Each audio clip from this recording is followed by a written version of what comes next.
And we're live. Good afternoon and welcome to the February 5th, 2025 meeting of the University of Rhode Island Board of Trustees Governance Committee.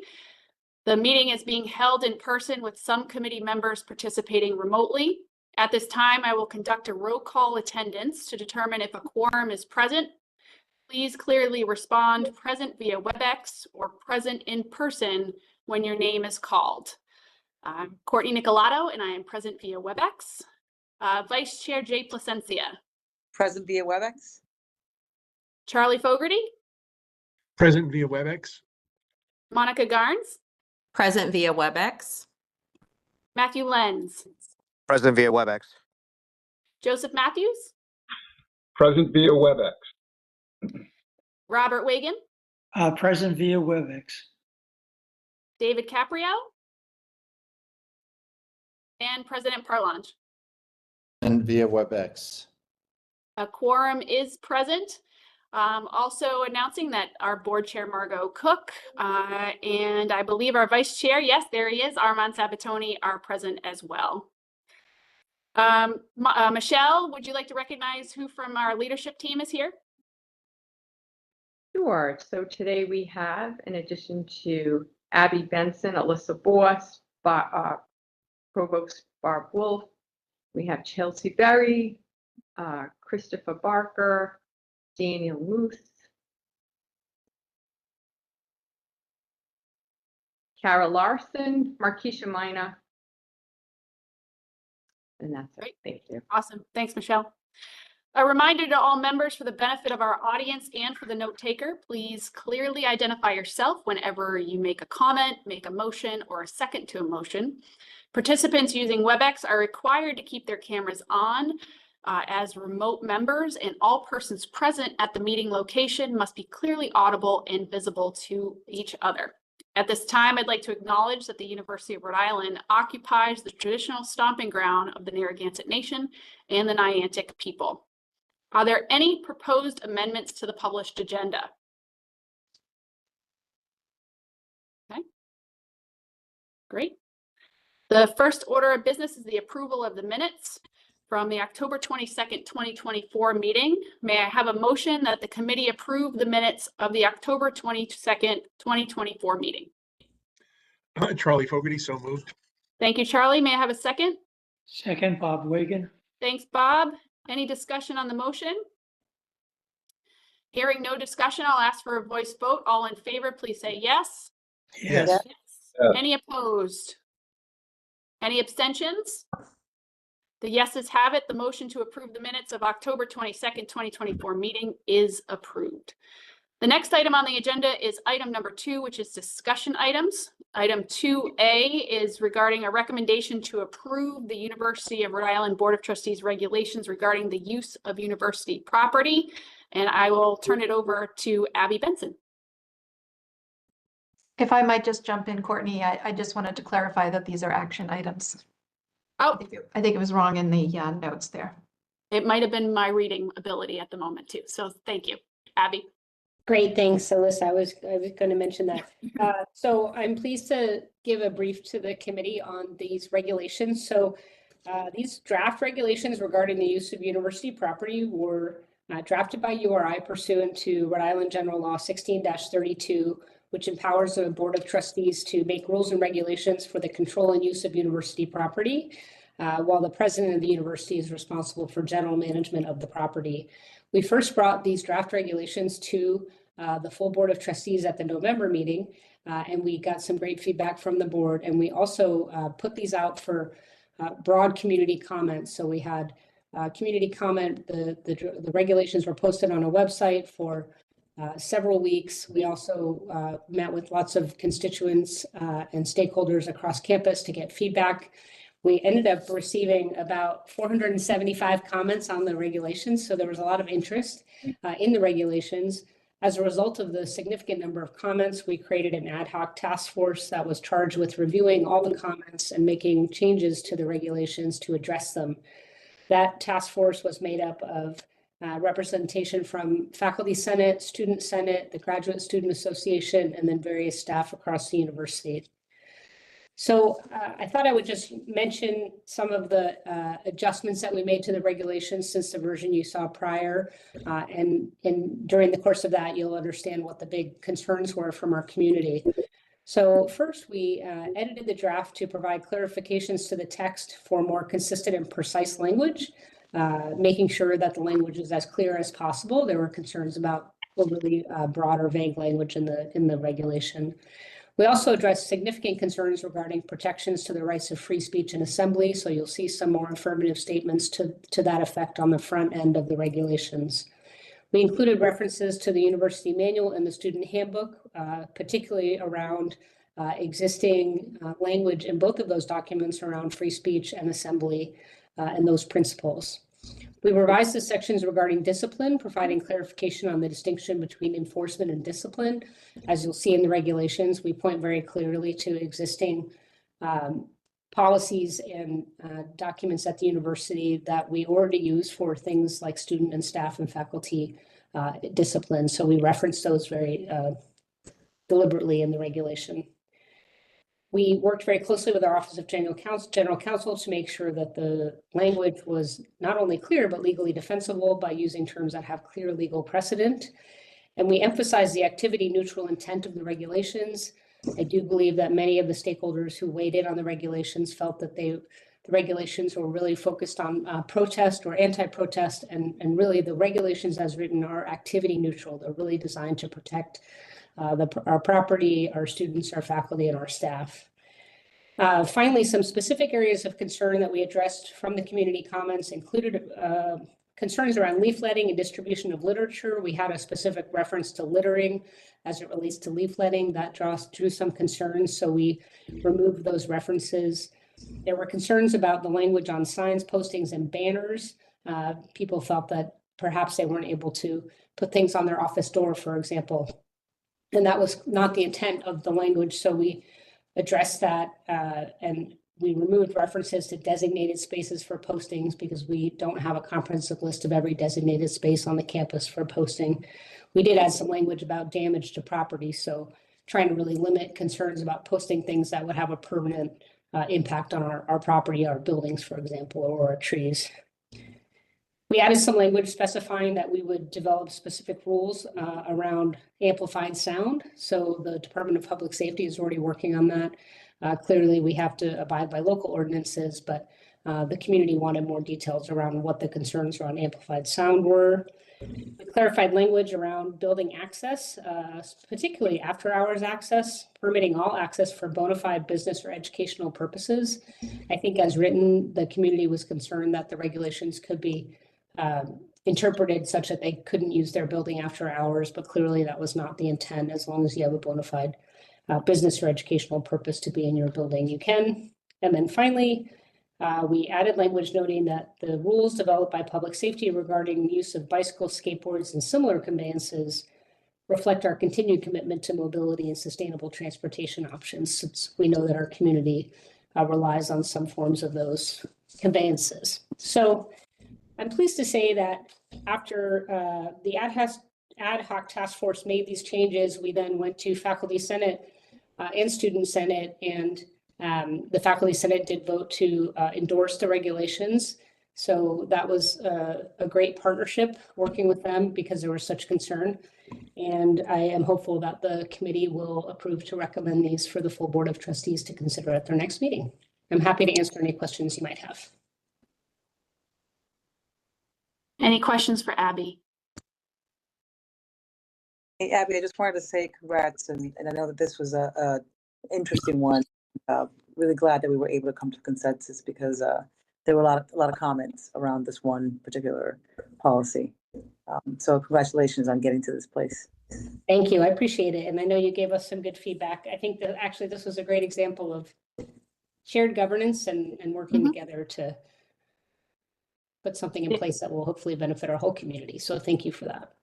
I agree. I think the work that the team put in, the listening and the intentionality that was put into it is something that makes me super proud of the work that we get to do every day with you guys. Any other feedback? Any questions? All right. Hearing none, may I have a motion that the committee recommend that the board approve its regulations regarding university, regarding use of university property as presented in the enclosure? Jay Placentia. Thank you, Jay. May I have a second? Second. Thank you, Bob. Any discussion on the motion? Hearing no discussion, I'll ask for a voice vote. All in favor, please say yes. Yes. Yes. Yes. Any opposed? Any abstentions? The motion is approved. Thank you, Abby. Action item number 2B is a recommendation related to the URI Board of Trustees non-discrimination and sexual misconduct policy, and I'll turn it over to Kara. So much and good afternoon, everyone. As you may recall, back in 2022, the Biden administration proposed new regulations under Title IX.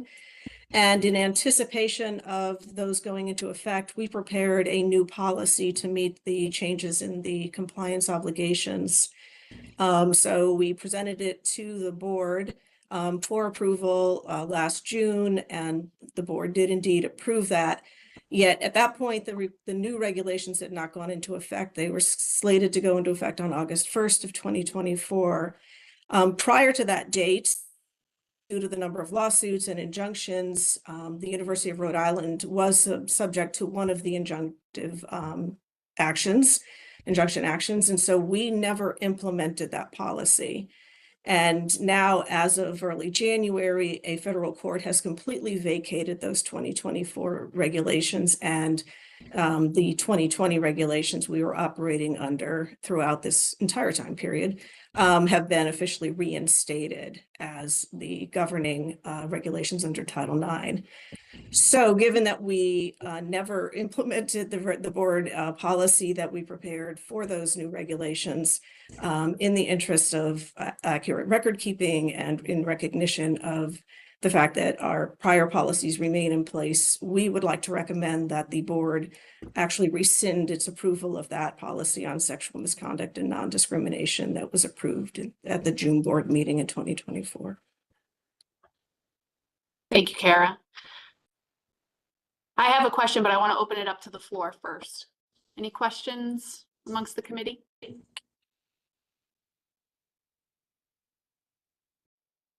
If I could just jump in and add one thing to Kara's presentation, it's just that the existing policies that were in effect and remained in effect during this injunction period will now not be revoked as a result of the adoption of that policy. It's just part of the reason we wanted to rescind this, is to make it clear that those existing policies that were in place remain in effect and are not revoked by reason of that policy having been adopted.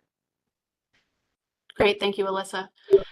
My question is for Markeisha specifically. I know that there is a lot of uncertainty or concern for the safety and well-being of individuals and our students.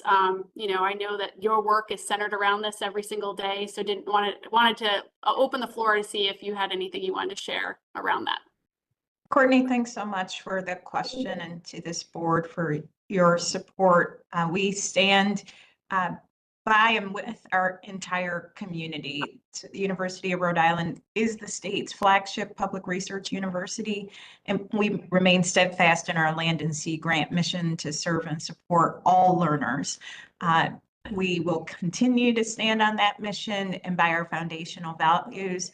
We also continue to stand by our strategic vision, including priority 3, to foster an inclusive, people-centered culture that respects the rights and dignity of all, and where every member of our community finds a true sense of belonging. And we continue our programming and support so that our community members can have their questions answered, receive the individual support that they need, and that they can continue to come together across all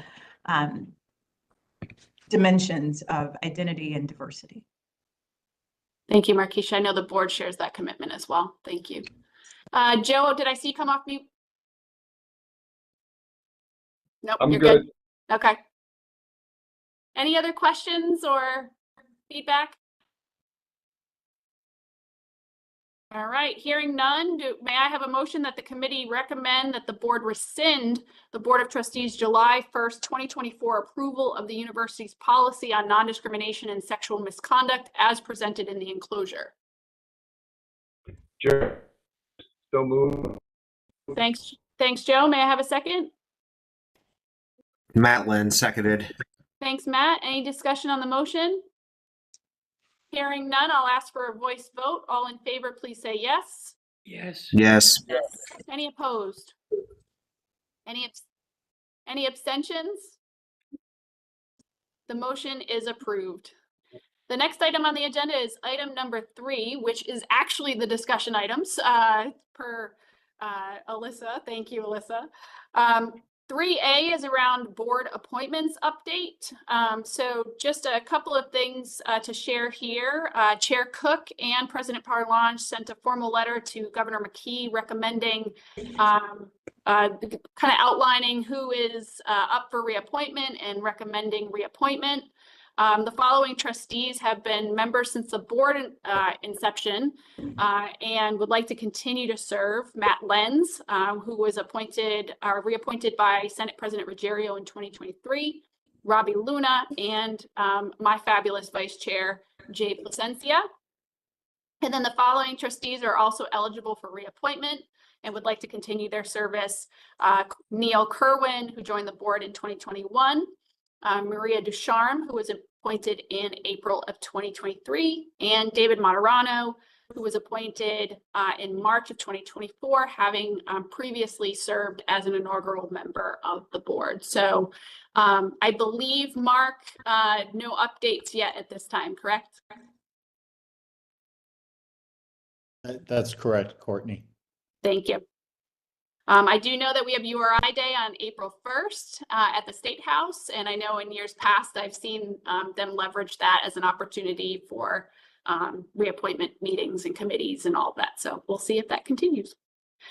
Okay, item B is the board's annual retreat. So we do have our retreat slated for June 27th of 2025, and in the past, for the opportunity to share in this group, we've usually done a small board meeting or short board meeting. It is a board meeting. We have a number of governing things that need to happen. We also have some time together, getting to know one another, spending time outside of the boardroom together, breaking bread, and then an opportunity to spend some time together on a specific topic or topics that are important to have a little bit more runway or time together to dig into. Last year, as an example, we talked about the healthcare system. We had a great panel on that and what the needs are in Rhode Island. In the past, we've also talked about policy and policy needs. And so I know that Mark and President Parlange and Chelsea have worked through a couple of ideas for this group's consideration. So I'll turn it over to Mark. Okay, thanks, Courtney. So the first, there was basically 4 possible topics. Some are very timely. The first was around government relations. We did 2 years ago invite Michael Ledford from Lewis Burke Associates, and that was actually a very well-received discussion, and I thought it was a very engaging discussion of the board, but it's basically an opportunity to discuss developments at the federal level in terms of agencies, funding, grants. And so I think that would probably be incredibly useful conversation. We have been having some conversations also around innovation and entrepreneurship at the university. We've been in some conversation with Tim Rowe, who runs Cambridge Innovation Center, among other things, really looking at where the university could go both for reaching from outside in, but also taking a lot of the good things that go on within the university, ideas coming out of labs, ideas coming out of capstone design, senior design, and research, and how do we translate that into, early stage companies and so forth. So that would be a second topic. So government relations, innovation, and entrepreneurship, we could probably do two. I will mention artificial intelligence. So the provost and the provost team, Sue Adam, our vice provost, and many colleagues across the university, faculty and staff hosted a really successful academic summit on artificial intelligence. They discussed impacts on higher education at URI. Obviously, this is a very timely subject as well that would have potential as a third topic. I will just mention that we have a commission, a Senate commission. I am the co-chair of it. We have colleagues from the university. We have obviously colleagues from the Board of Trustees. We also have colleagues, across the state of Rhode Island looking at the feasibility of a medical school at the University of Rhode Island focused on primary care, integrated healthcare across disciplines, building on the important strengths that we have in nursing, in pharmacy, in nutrition, in counseling, in biomedical engineering, and so forth.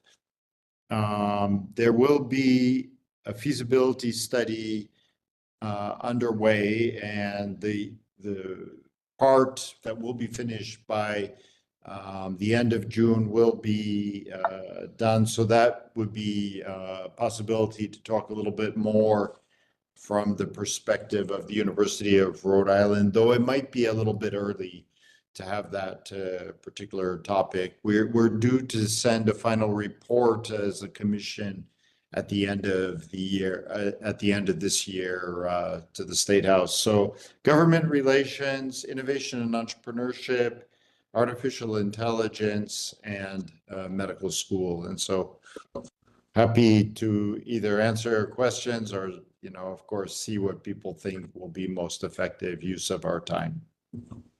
Great, thank you, Mark. So group, what do we think? What is something that we want to spend more time digging into? If I could, I like the idea of the government relations, obviously, particularly given the, I guess, the uncertain nature of where we're going to be, particularly with regard to the Department of Education, the U.S. Department of Education, those relationships and what they may bring in terms of change to higher ed. Hopefully they're to the positive, but I also fear that there'd be a lot of negativity with regard to those relationships. So we should discuss that kind of thing because it can have great impact on research grants, on other kinds of financial matters of the university. Yeah. Yeah. Thanks, Bob. Yeah, I agree. Yep. Anyone else?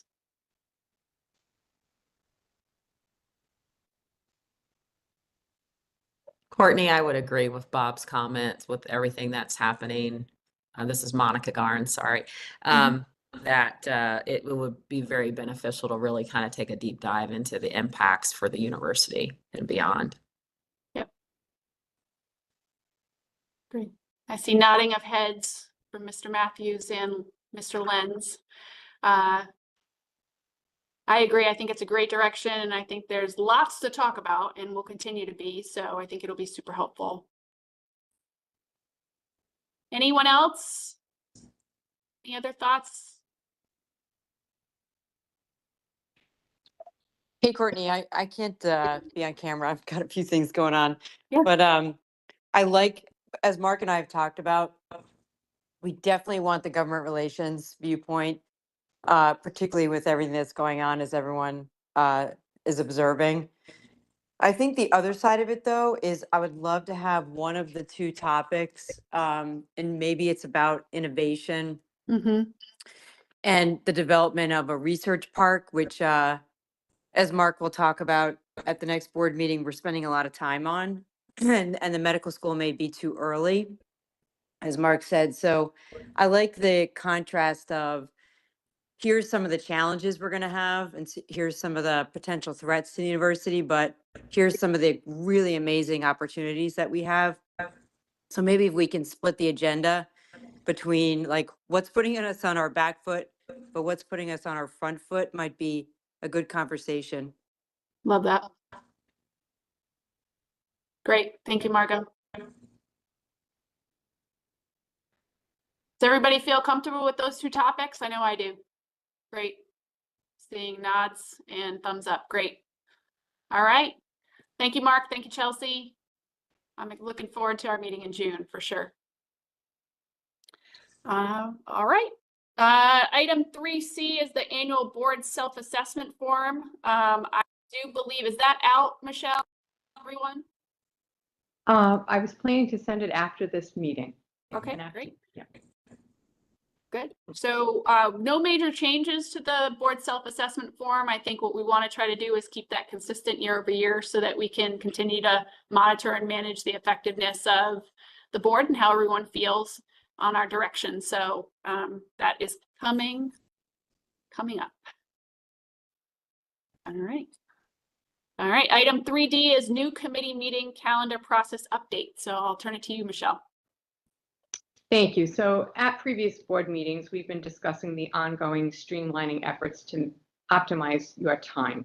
So in terms of the committee assignments and committee meetings specifically, pleased to announce that all committee calendars have been updated accordingly to reflect these changes. And with your help in terms of scheduling out for all of 2025, the meetings are all now populated on your calendar. So that's a big leap in comparison to previous years. And I just wanted to take this moment to thank you all. You can see these meetings in addition to them being listed on your calendars, but other committee meetings are also posted on the URI Board of Trustees website, which I also maintain. So you can just take a quick look for the whole year. Thanks. Great. Any questions? I know it's been super helpful for me in scheduling and making sure that we have a clear long-term view of all of our meetings and how it all fits together. So thank you, Michelle and Alyssa and many others who have been involved in this process. All right, item 3E is about policy calendar and policy development coordinator, and I'll turn it back over to Kara. Thanks, Courtney. I'd like to start by introducing and I'm going to say a few things. I don't think we can hear you, Kara. Kara, we're having trouble hearing you. That's a new one. Now We we usually don't make that complaint. Much better, thank you. Yeah, so I'm going to introduce you to Christopher Barker, and I'll turn it over to him so he can tell you a few things about himself. He started with us at the beginning of the year, so he's a month in. Hi, everybody. I'm Christopher Barker. I'm very pleased to be here. Happy to meet you all. I feel a strong connection to this university community. I grew up right on Upper College Road, the son of an English professor who taught here for 30 years and attended here for my undergraduate. So happy to be back here at my alma mater. And my work background is varied. I had a stint as a professional writer. I've done some archival work. And some research work, and more recently in nonprofit settings, in some directorial roles, and all combined, I feel it's prepared me well for the policy work ahead, and I look forward to getting to know you all and working with you. Great. Welcome, Christopher. We're thrilled you're here. I always say URI and Rhode Island has like this big magnet that just brings you back. So glad to hear that it's brought you back. Thank you so much. And the policy scheduled review calendar for this committee was distributed. I'm not sure if you would like me to attempt to share my screen of it, or if you just sort of have the materials in front of you. We are currently working on the conflict of interest and commitment policy that is billed as a new policy, but we have an existing ethics and conflict of interest policy that this is changing, and we're renaming it. So it's basically going to replace an existing policy. So we're working on that, and we've got it in process, almost to the point where we're ready for sending it out for our public comment period and taking it to APC. So hopefully this committee will see it by the November meeting, which is the next one after April. We're not sure we can get it here in April. As to the scheduled reviews that are the remainder of the list, sexual misconduct and non-discrimination, those are the two policies slated to actually go away and be replaced by that new policy that we never implemented. So they remain in effect. And so they will go through their scheduled review, although we don't anticipate any major substantive changes because the regulations are not changing since 2020. And as you can see, the rest of the scheduled reviews are later in 26. So that's sort of what we've got going on for board level policies that are going to show up in front of you, hopefully within the next year. Great. And so this calendar has been updated for everyone. Just an update that Kara and the team have looked at our new schedule of meetings and how these policies could fall in to the new schedule. So this is what this updated policy calendar looks like. So no major changes around content, more around timing. Right. Good. Any questions for Kara and Christopher? All right, great. Thank you so much to you both. The next item on the agenda is item number 4, adjournment. Charlie Fogarty, may I have a motion to adjourn? He is on mute, but I can see him saying that he agrees. May I have a second? Yes, from Trepatchit, Rhode Island, I make the motion, we adjourn. Thank you. May I have a second? Oh, All right. Thank you, Jay and Matt. I'll ask for a voice vote. All in favor, please say yes. yeah. Yes. Any opposed? Any abstentions? The motion to adjourn is approved. The next URI Board of Trustees Governance Committee meeting is scheduled for April 15th, 2025. Thank you, everybody, and we'll see you at the board meeting next week.